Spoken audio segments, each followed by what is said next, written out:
আসসালামু আলাইকুম দর্শক মণ্ডলী। লোভে পাপ পাপে যাবজ্জীবন, এই কথাটা বলার উদ্দেশ্য এই যে স্ক্রিনে যাদেরকে দেখছেন এরা হচ্ছে তিনজন সামান্য একটা ভ্যান বা চার্জিং ভ্যান ছিনতাই করার উদ্দেশ্যে ভিকটিমকে গলায় চাকু দ্বারা আঘাত করে এবং সেই আঘাতের ফলে ভিকটিম মারা যায়।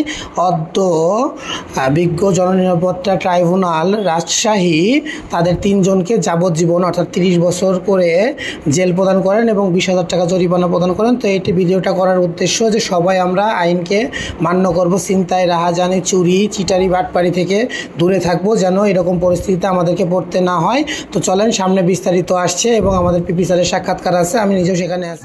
জালালউদ্দিন নামে একজন ভ্যান চালককে তার ভ্যান ছিনতাইয়ের উদ্দেশ্যে তিনজন আসামি পরস্পর যোগ সাজিয়েছে। তাকে ওখানে ভ্যানটা আটকায় এবং তাকে ভ্যানটা যখন ছিনিয়ে আনার চেষ্টা করে ধস্তাধস্তির এক পর্যায়ে আসামিরা তাকে ছুরিকাঘাতে ওখানে হত্যা করে এবং ভিক্টিমের অবস্থা আশঙ্কাজনক হলে তাকে দ্রুত চারঘাট মেডিকেলে নিয়ে গেলে কর্তব্যরত চিকিৎসক তাকে মৃত ঘোষণা করে।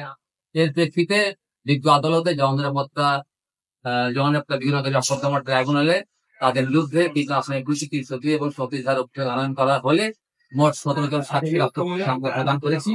এই ১৭ জন সাক্ষী সাক্ষ্য প্রদান করেছে এবং আসামি সত্যতাকে জেরা করেছে এবং দুইজন আসামি 160 করছিল যারা এই হত্যাকাণ্ডের সঙ্গে সরাসরি জড়িত বলে তারা স্বীকারোক্তি প্রদান করেছে বিজ্ঞ আদালতে।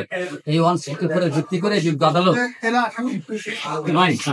বিজ্ঞ বিচারক জনাব সাইফুর রহমান সিদ্দিক তিনি তার চূড়ান্ত রায় ঘোষণা করেছেন এবং এই রায়ে তিনজন আসামিকে প্রত্যেককে যাবজ্জীবন সশ্রম কারাদণ্ডের আদেশ দিয়েছে এবং 20,000 টাকা জরিমানার আদেশ দিয়েছে। অনাদায়ে আরো 6 মাসের সশ্রম কারাদণ্ডের আদেশ দিয়েছে এবং এই রায়ে রাষ্ট্রের পক্ষে আমরা অত্যন্ত ভালো পেয়েছি।